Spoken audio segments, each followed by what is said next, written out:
حسبي ربي جل الله ما في قلبي غير الله نور محمد صلى الله لا إله إلا الله.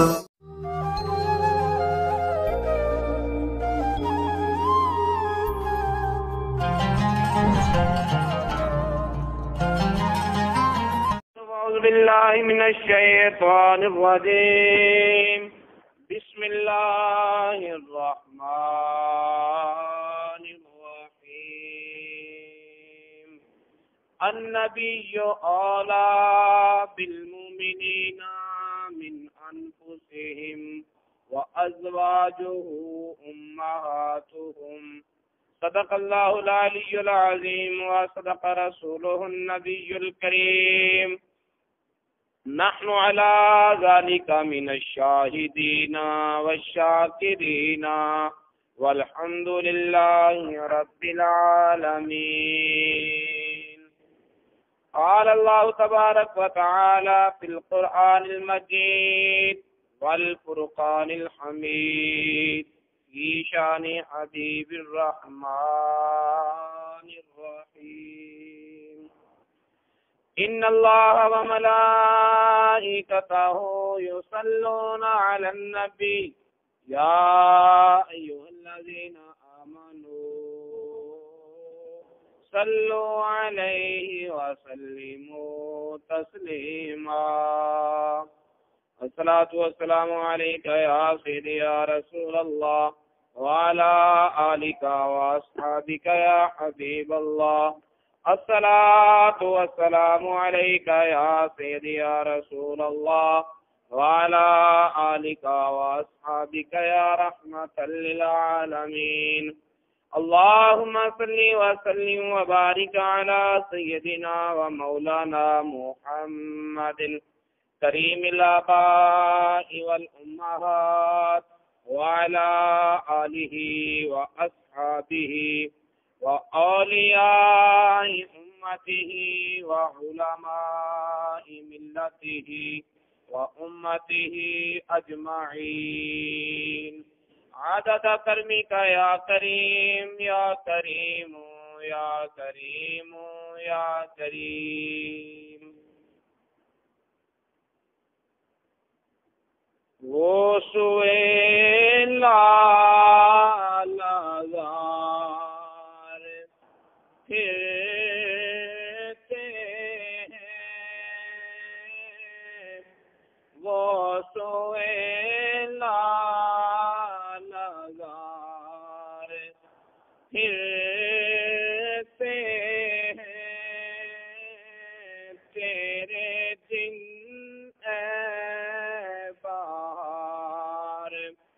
پھرتے ہیں، تیرے دن اے بہار پھرتے ہیں، وہ سوئے لالازار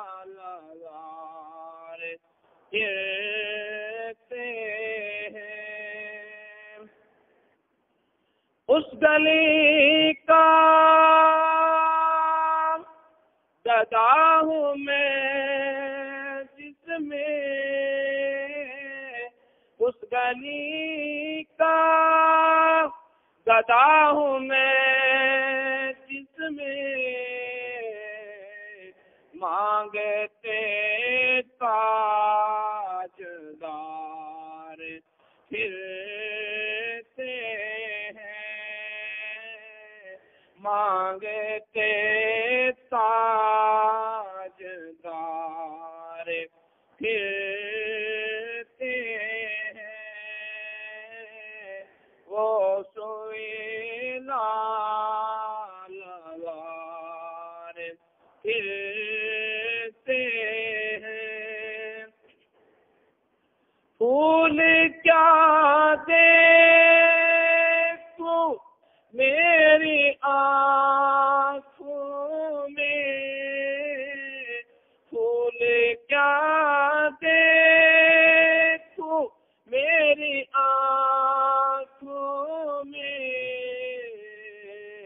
دشت طیبہ کے خار پھرتے ہیں، دشت طیبہ کے خار پھرتے ہیں، وہ سوئے لالار پھرتے ہیں، تیرے دن اے بہار پھرتے ہیں۔ اللہ تعالیٰ کی حمد و ثنا کے بعد اللہ تعالیٰ کے پیارے حبیب خدا تاجدار بٹوخا قبلہ کونین سرکار دو عالم نور مجسم حبیب کبریا محمد مصطفیٰ صلی اللہ تعالی علیہ وآلہ وسلم کی بارگاہ بے کس پناہ میں ہدیہ درود و سلام پیش کرنے کے بعد حاضرین محترم، اللہ رب العزت نے ارشاد فرمایا ہے کہ النبیو بے شک میرا پیارا محبوب اولا بالمومنین من انفسہم مومنوں کی جانوں سے بھی زیادہ ان کا مالک اور ان پر اختیار رکھتا ہے۔ اولا کا ایک معنی مالک ہے، اسی معنی پر گفتگو کر رہے ہیں کہ صحابہ کرام نے قرآن پاک کے اس فرمان کو عملی شکل میں کس طرح ڈھالا اور نبی پاک صلی اللہ تعالی وسلم کو اپنی جانوں کا مالک تسلیم کیا اور ایسا کردار پیش کیا کہ قیامت تک آنے والے اہل اسلام کے لیے نمونہ بن گئے۔ اللہ رب العزت نے بھی ارشاد فرمایا کہ اے لوگو وَإِذَا قِيلَ لَهُمْ آمِنُوا كَمَا آمَنَ النَّاسُ، جب ان منافقوں کو کہا جاتا ہے کہ تم بھی اسی طرح کا ایمان لاؤ جس طرح کا ایمان ابو بکر صدیق لائے ہیں، جس طرح کا ایمان عمر فاروق لائے ہیں، جس طرح کا ایمان عبد الرحمن بن عوف لائے ہیں، جس طرح کا ایمان حضرت عثمان غنی اور حضرت علی المرتضیٰ اور حضرت بلال رضی اللہ تعالیٰ عنہ لائے ہیں، جس طرح کا ایمان حضرت سعد، جس طرح کا ایمان حضرت سعید لائے ہیں۔ گویا کہ یہ صحابہ کرام وہ صحابہ ہیں کہ جنہوں نے نبی پاک صلی اللہ تعالی علیہ وسلم پر یوں قربانیاں دیں، اس طرح نبی پاک صلی اللہ علیہ وسلم کو اپنا مالک اور مختار تسلیم کیا کہ اللہ رب العزت لوگوں کو کہہ رہا ہے کہ اگر ایمان لانا ہے تو پھر ان جیسے صحابہ کرام ایمان لائے ہیں ان کے ایمان جیسا ایمان لاؤ، تب میری بارگاہ میں قبولیت کی سند پاؤ۔ تو وہ صحابہ کرام جن میں سے پچھلے جمعۃ المبارک میں تذکرہ ہو رہا تھا حضرت ثمامہ بن اسال جو کہ اہل یمامہ کے سردار تھے، کفر کی حالت میں گرفتار ہوئے، نبی پاک صلی اللہ تعالی وسلم کی نگاہ نازنی کا شکار ہوئے، شہید محبت مصطفیٰ صلی اللہ تعالی وسلم ہوئے، ایمان کی نعمت انہیں نصیب ہوئی، تو اب ایمان کی نعمت کو اپنے دل میں محسوس کرنے کے بعد اب کیا عرض کر رہے ہیں کہ یا رسول اللہ صلی اللہ تعالی علیہ وآلہ وسلم، جب آپ کے صحابہ نے مجھے گرفتار کیا تھا اس وقت میں عمرے کی نیت سے مکہ کی طرف جا رہا تھا، اب میں اپنی مرضی سے نہیں جانا چاہتا، آپ ارشاد فرمائیں، اگر آپ کہیں تو عمرہ کر آتا ہوں، اگر آپ نہ کہیں تو پھر عمرے پہ جانا، اب میرے اللہ کے گھر کا طواف بھی اپنی مرضی سے نہیں کروں گا، اب میں حجر اسود کا بوسہ بھی اپنی مرضی سے نہیں لوں گا، اب میں صفا مروہ کے درمیان سعی بھی اپنی مرضی سے نہیں کروں گا، اب میں خطیم کعبہ کے پاس جو نوافل ادا کروں گا وہ بھی اپنی مرضی سے نہیں کروں گا۔ آپ ترید ہو یا رسول اللہ، آپ کیا کہتے ہیں؟ اگر آپ کہتے ہیں جا کے عمرہ کرتا ہوں، نہیں کہتے تو آپ کے قدموں کو چومنے کی برس سے بڑھ کر میرے لیے اور کوئی نعمت ہے ہی نہیں۔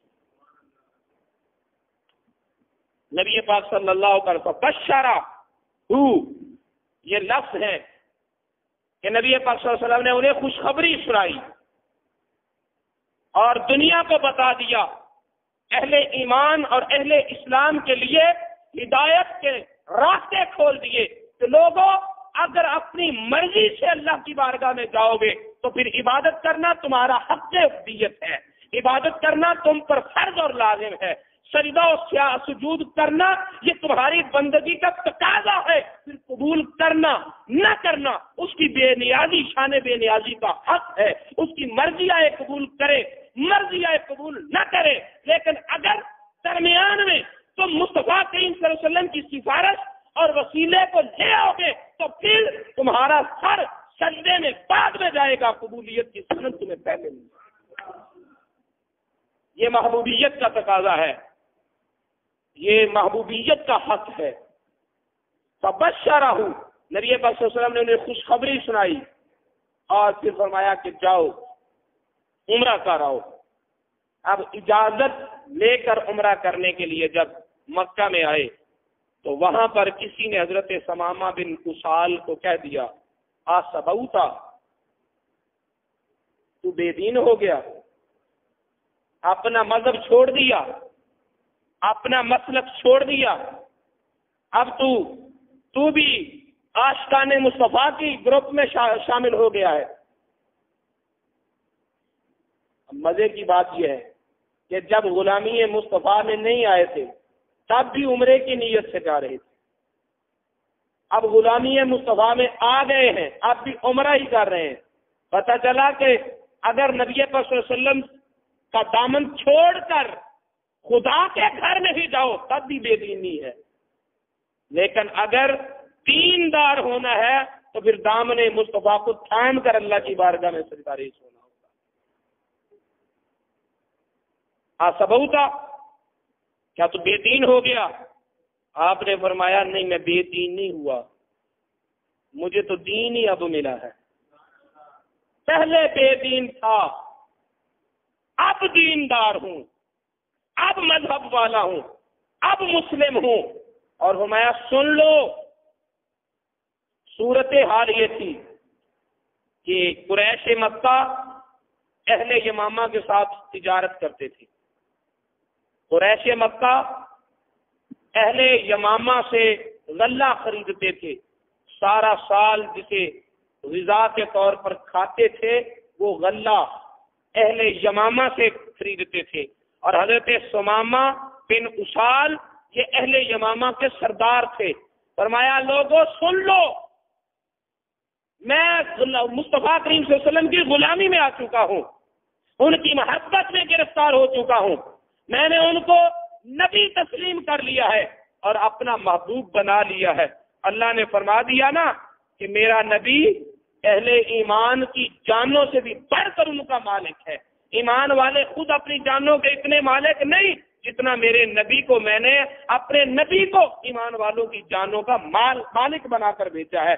تو سن لو، ہم نے کملی والے معبود کی مالکیت، حاکمیت کو اور اختیار و تصرف کو تسلیم کر لیا ہے۔ ہم نے تم سے تجارت کی جو کی، کاروبار کیا جو کیا، خدا کی قسم اب یمامہ سے ایک دانہ بھی تمہارے مکے میں بغیر مصطفیٰ کی اجازت کے نہیں آئے۔ اب لوگ کہتے ہیں کہ دین جو ہے وہ تو مسجد میں ہے، مذہب کی بات علیحدہ ہے، انسانیت علیحدہ ہے۔ ارے انسانیت کی تعلیم ہی اسلام نے دی ہے۔ اسلام کی آمد سے پہلے، اسلام کے چراغ کے روشن ہونے سے پہلے، آفتاب اسلام کے طلوع ہونے سے پہلے کہاں انسانیت تھی؟ انسان بھی انسانیت سے ناآشنا تھا۔ اگر انسانیت کا درس دیا ہے تو اسلام نے دیا ہے، اور آج اسلام کا کلمہ پڑھنے والے ہی کچھ وہ لوگ بھی ہیں جو کہتے ہیں ہم مذہب کی بات نہیں کرتے، ہم انسانیت کی بات کرتے ہیں۔ گویا کہ انہوں نے انسانیت کو مذہب سے علیحدہ کر دیا، اور یہ لوگوں کو بتانا چاہتے ہیں کہ مذہب میں انسانیت نہیں ہے، مذہب میں انسانیت نہیں ہے۔ ان بے عقلوں کو شاید یہ سمجھ نہیں کہ انسانیت اور انسان کا شعور منشور، انسان کا وقار اور انسانیت کا جو پیغام دیا ہے، جو سبق سکھائے ہیں، وہ خود مذہب اسلام نے سکھائے ہیں۔ مذہب اسلام سے ہٹ کر انسانیت کا کہیں تصور نہیں ہے۔ تم عورتوں کو بازاروں کی رونق بنانا چاہتے ہو، تم عورتوں کو بازاروں میں رسوا کرنا چاہتے ہو، ان کی گھروں میں محفوظ عزتوں کو چوراہے میں کھلونا اور تماشا بنانا چاہتے ہو، پھر اسے انسانیت کا نام دو گے، پھر انہیں اسے انسانیت کا نام دو گے۔ تم نوجوانوں کو، بچوں کو اپنے والدین کے سامنے کھڑا کر کے چاہتے ہو کہ اولاد ماں باپ کی آنکھوں میں آنکھیں ڈال کر بکواس کرے، اسے انسانیت کا نام دو گے کہ ہر انسان کو اپنی زندگی کا حق حاصل ہے۔ تم چاہتے ہو کہ نوجوان بچیاں اور نوجوان بیٹے پورے ماں باپ کی عزتوں سے کھیلے اور ان کی داڑھیوں پر رسوا کرے اور انہیں معاشرے میں سر اٹھانے کے لیے بھی نہ چھوڑے، کیا تم اسے انسانیت کا نام دو گے؟ ہر ایک کو حقوق بتلا رہے ہو کہ ہر ایک کا یہ حق ہے، نوجوانوں کا یہ حق ہے، بوڑھوں کا کوئی حق نہیں ہے، عورتوں کا یہ حق ہے، مردوں کا کوئی حق نہیں ہے۔ تمہیں کیا خبر انسانیت کسے کہتے ہیں؟ انسانیت کا سبق لینا ہے تو گنبد خضرا کے متین کے قدم چومنے ہوں گے، جس نے بیٹی کو بیٹی کا مقام دیا، ماں کو ماں کی عزت عطا فرمائی، باپ کو باپ کا مرتبہ عطا فرمایا اور بیٹے کو اپنی اوقات میں رکھا۔ ہر معاشرے کے ایک ایک فرد کے حقوق کی حفاظت کی، انسان تو انسان، جانوروں کے حقوق بھی متعین کر دیے۔ انسانیت کا سبق لینا ہے تو دامن مصطفیٰ میں آنا ہوگا، انسانیت کا حوالہ دینا ہے تو گنبد خضرا کی ہریالی میں آنا ہوگا، پھر پتہ چلے گا انسانیت کہتے کی۔ ہاں اتنا ضرور ہے کہ اگر انسان کی شکل میں درندگی کے اثرات آ جائیں تو پھر مذہب اسلام ان بے تکی شاخوں کو کاٹتا ہے، مذہب اسلام ان بے تکی شاخوں کو کاٹتا ہے۔ جو انسان انسانوں کو نگلنے لگے، جو انسان انسانوں کو اپنا لقمہ تر بنانا چاہے، پھر اسلام اسے ایسی سخت سزا دیتا ہے تاکہ دوسرا کوئی انسان اپنے انسانی روپ میں رہتے ہوئے درندگی کی راہوں پہ نہ چلے۔ یہ بھی انسانیت کا تحفظ ہے، یہ بھی انسانیت کا تحفظ ہے۔ اگر باغ میں پھولوں کے پودے کی کاٹ چھانٹ نہ کی جاتی رہے تو وہ پھولوں کا پودا نہیں رہتا، وہ جنگل کی جھاڑی کا نقشہ اختیار کر جاتا ہے۔ تو انسان کو بھی اگر ایک اصول اور ضابطہ نہ دیا جائے تو وہ انسان بھی انسان نہیں رہتا، وہ بھی درندگی کی راہوں پہ آ جاتا ہے۔ انسانیت کا تحفظ بھی کیا، انسانیت کا شعور بھی دیا، انسانیت کا مقام اور وقار بھی دیا، تو وہ مذہب اسلام نے دیا ہے۔ اب وہ کہتے ہیں کاروبار علیحدہ ہے، یہ کاروباری زندگی ہے، یہ کاروباری زندگی ہے، یہ معاشی زندگی ہے، یہ معاشرتی زندگی ہے، یہ سماجی زندگی ہے، اور مسجد کے اندر، فقط مسجد کے اندر یہ مذہبی زندگی ہے۔ مذہب اسلام صرف مسجد کی چار دیواری میں نہیں ہے، مذہب اسلام بازار میں چلنے والے نوجوان کو بھی بازار میں چلنے کے طریقے سکھاتا ہے۔ نگاہ کو جھکا کے چلنا ہے۔ غضوا ابصارہم یا ایھا الذین آمنوا غضوا ابصارہم قل للمؤمنین غضوا ابصارہم، اے محبوب ایمان والے مومنوں سے کہہ دو کہ اپنی نگاہیں نیچی رکھا کریں۔ مسجد میں نگاہیں نیچی کرنے کا کیا مقصد؟ یہ بازار کے احکام ہیں، یہ بازار۔ ویل للمطففین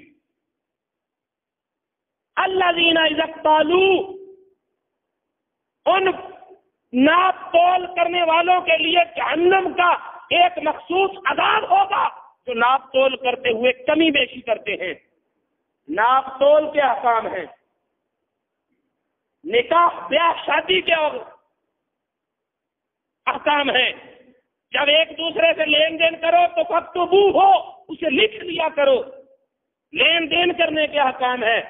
قرآن پاک الحمد سے لے کر ناس تک پڑھو تو صحیح، تمہاری سماجی زندگی کے بھی اصول یہی ہیں، تمہاری معاشرتی زندگی کے اصول بھی یہی ہیں، تمہاری معاشی زندگی کے اصول بھی یہی ہیں، تمہارے مذہبی زندگی کے بھی اصول یہی ہیں۔ اور قرآن میں ایسا اسلام ہے، مذہب اسلام ہی وہ مذہب اسلام ہے کہ جو فقط مسجد کی چار دیواری میں نہیں بلکہ کاروبار وزارت تجارت میں بھی اسلام کے اصول ہیں، سیاست میں بھی اسلام کے اصول ہیں، سماج میں بھی اسلام کے اصول ہیں۔ مذہب فقط مسجد کی چار دیواری میں پابند نہیں، انسان کی تمام زندگی میں ضابطہ اور دستور حیات اسلام کی آغوش سے ملتا ہے۔ یہ تجارتی زندگی ہے، یہ کاروباری دنیا ہے، یہاں ہوتا رہتا ہے۔ کیوں ہوتا ہے؟ دیکھو حضرت ثمامہ بن عفان نے اپنے عمل سے بتا دیا، زندگی کاروباری ہو، زندگی سماجی ہو، زندگی ازدواجی ہو، زندگی معاشی ہو یا معاشرتی ہو، یا پھر ایک بندہ مسلم کی اللہ کی بارگاہ میں جھکنے کے مواقع ہو، کوئی بھی مرحلہ ہو، عمرہ کرنے کے لیے آئے تو مصطفیٰ سے پوچھ کر آئے۔ اور یہاں کہہ رہے ہیں کہ قریش والوں سن لو، اب یمامہ سے ایک گندم کا دانہ بھی مکہ میں نہیں آئے گا جب تک وہاں مصطفیٰ کی مہر نہیں لگے، جب تک اجازت مصطفی کی مہر نہیں لگے گی۔ تجارت ختم کر دی، تم کرو میرے نبی سے دشمنیاں، میں کروں تم سے تجارت، ہو نہیں سکتا۔ یہ ہے صحابہ کا ایمان، یہ ہے صحابہ کا معیار محبت مصطفیٰ، یہ ہے ایمان۔ قرآن کہتا ہے کہ اگر ایمان لانا ہے تو ان لوگوں کے ایمان جیسا ایمان لاؤ۔ اب تجارت ختم ہوئی، قریش کا غلہ بند ہوا، لگے بلکنے، اکٹھے ہوئے، یمامہ نہیں گئے، یمامہ میں نہیں گئے۔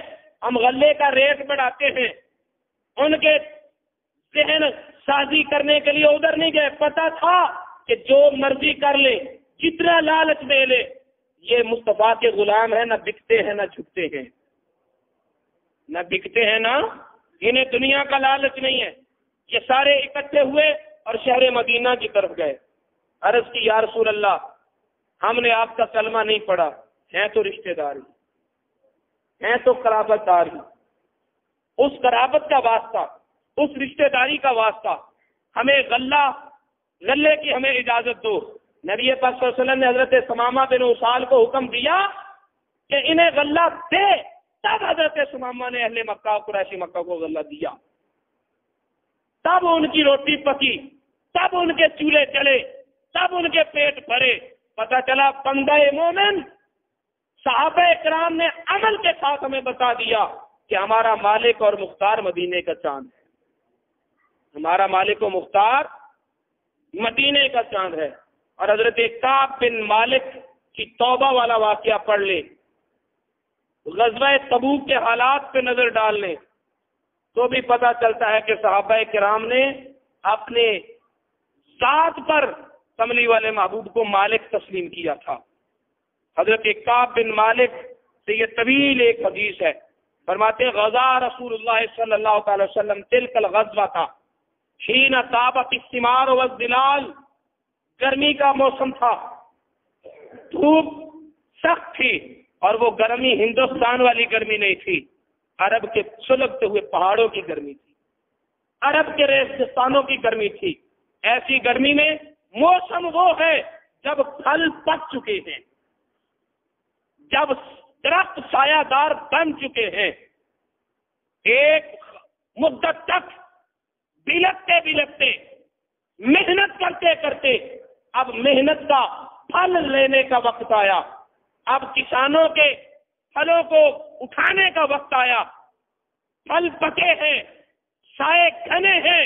کملی والے محبوب نے فرمایا چلو مجاہدو، ہم نے ایک بہت لمبے سفر کی طرف جانا ہے، تبوک کی طرف جانا ہے۔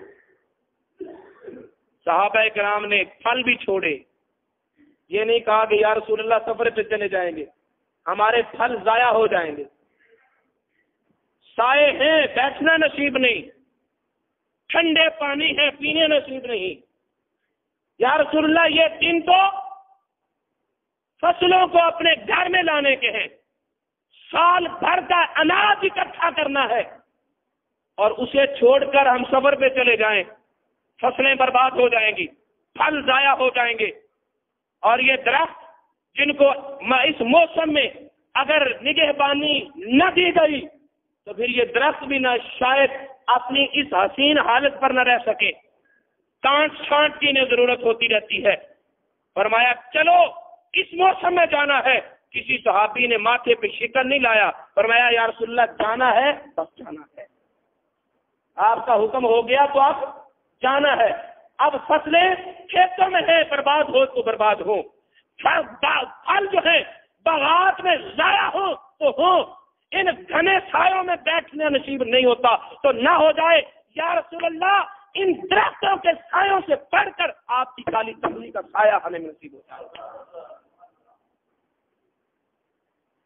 اس حال میں حکم جہاد کیا، مدینہ کو چھوڑ کر چلے گئے تبوک کی طرف۔ اور تبوک کا سفر کیسا تھا؟ اسے غزوہ ذات عرق بھی کہتے ہیں، غزوہ ذات عرق۔ اور یہ نام اس لیے پڑا کہ چلتے چلتے، پیدل چلتے چلتے صحرا کی ریت پر، عرب کی گرمی میں، پہاڑوں میں، صحراؤں میں چلتے چلتے صحابہ اکرام کے پاؤں پھٹ گئے تھے، اور اس پھٹن پر جو تکلیف ہوتی تھی، تو تکلیف کو زائل کرنے کے لیے کوئی چکنائی والی چیز نہیں تھی جسے ہم پاؤں پر لگا سکے۔ سوا کیے جانے والے جانوروں کی چربیاں اپنے پاؤں پر لپیٹتے تھے تاکہ پھٹن کی تکلیف کم ہو جائے۔ اس وجہ سے اس غزوے کو ذات عرق کا نام دیا گیا۔ عرق کا معنی چتھڑے، چربی کے چتھڑے۔ تو چونکہ یہ غزوہ اس مشقت والا غزوہ تھا، اور یہ وہ غزوہ تھا کہ جس غزوے میں ایک ایک کھجور کئی صحابہ کے نصیب میں ہوتی تھی۔ اور حضرت عمر فاروق رضی اللہ تعالیٰ عنہ فرماتے ہیں کہ اس کھجور کا حصہ اتنا ملتا تھا کہ ایک صحابی منہ میں رکھ کر چوستا تھا، چوس کر دوسرے کو دے دیتا تھا، دوسرا چوستا تھا، چوس کر تیسرے کو دے دیتا تھا، تیسرا چوستا تھا، چوس کر چوتھے کو دے دیتا تھا، اور جب آخری صحابی کے حصے میں آتی تھی تو گٹلی آتی تھی، کھجور نہیں آتی تھی۔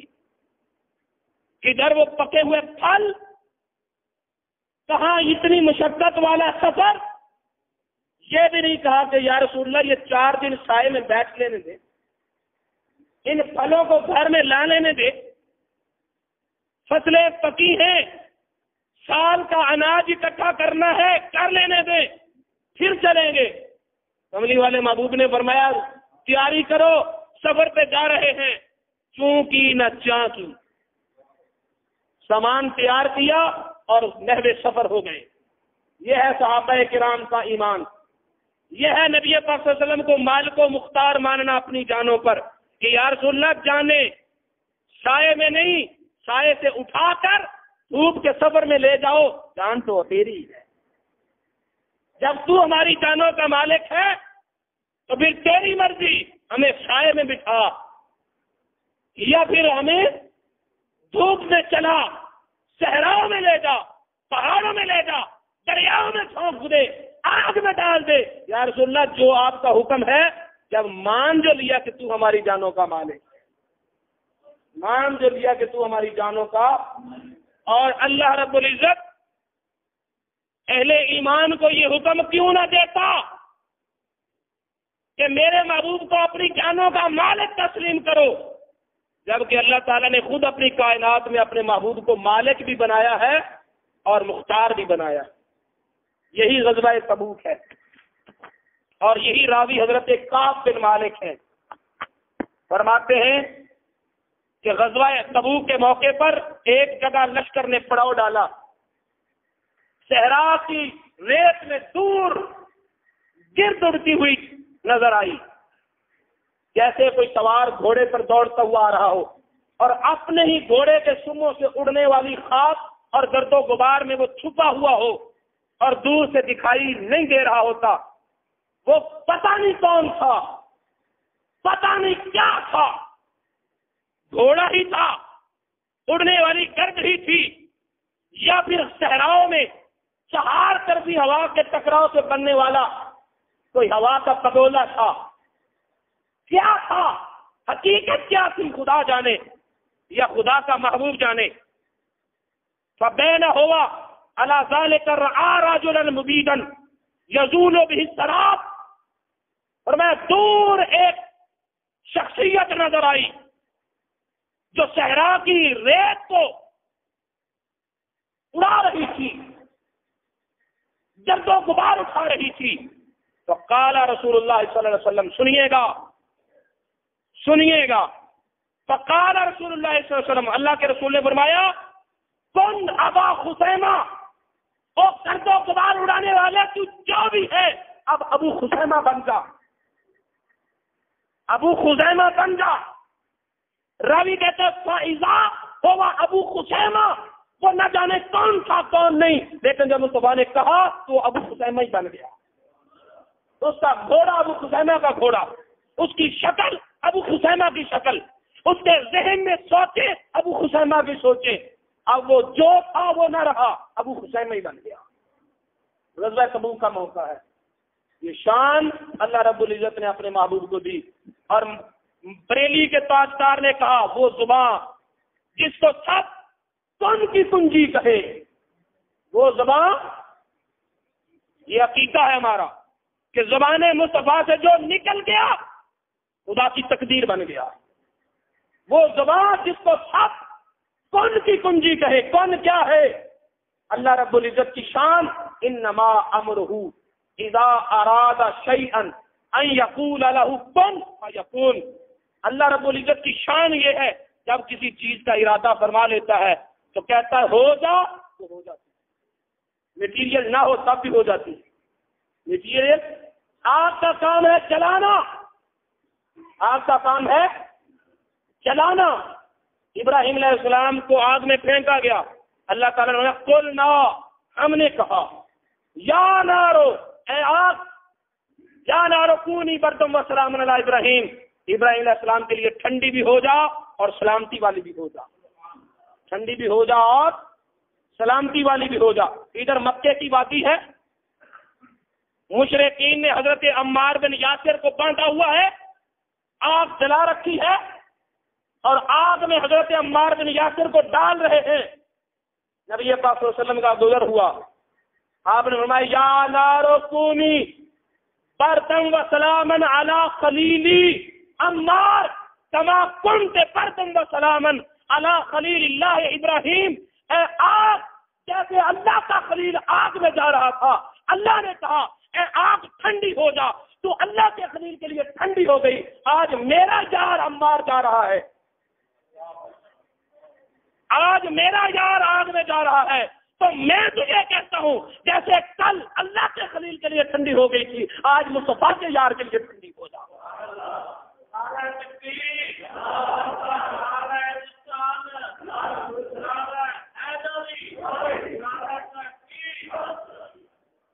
تو میرے دوستو، یہ ہے وہ زبان جس کو سب کن کی کنجی کہے. اللہ رب العزت کا، نبی پاک صلی اللہ علیہ وسلم کا اپنے رب کے ساتھ قرب اتنا ہے کہ جو یہ کہتا ہے وہ مانتا ہے، جو وہ کہتا ہے یہ مانتا ہے، جو یہ کہتا ہے وہ مانتا ہے، وہ کہتا ہے یہ مانتا ہے.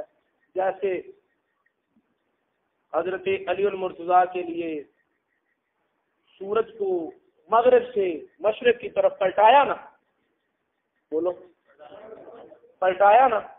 ہر روز مشرق سے خدا نکالتا ہے، کبھی مصطفیٰ نے اعتراض نہیں کیا. پھر اس رات، اس شام مصطفیٰ نے مغرب سے نکالا تو خدا نے اعتراض نہ کیا. جو جہاں یہ راضی وہ راضی، جہاں وہ راضی وہاں یہ راضی، یہ دونوں کا قرب ہے. تو میرے دوستو، یہ ہے غزوہ تبوک کا موقع. حضرت کعب اس غزوے میں نہ جا سکے، اور پھر ان کو توبہ کے لیے کن کن آزمائشوں سے گزرنا پڑا. ان آزمائشوں پر ایک طائرانہ نظر ڈال لی جائے تو پھر بھی ہمیں یہی پتہ چلتا ہے کہ صحابہ کرام نے نبی پاک کو اپنی جانوں کا مالک و مختار تسلیم کیا تھا. اس کی تفصیل آئندہ جمعۃ المبارک میں ہوگی. اللہ رب العزت.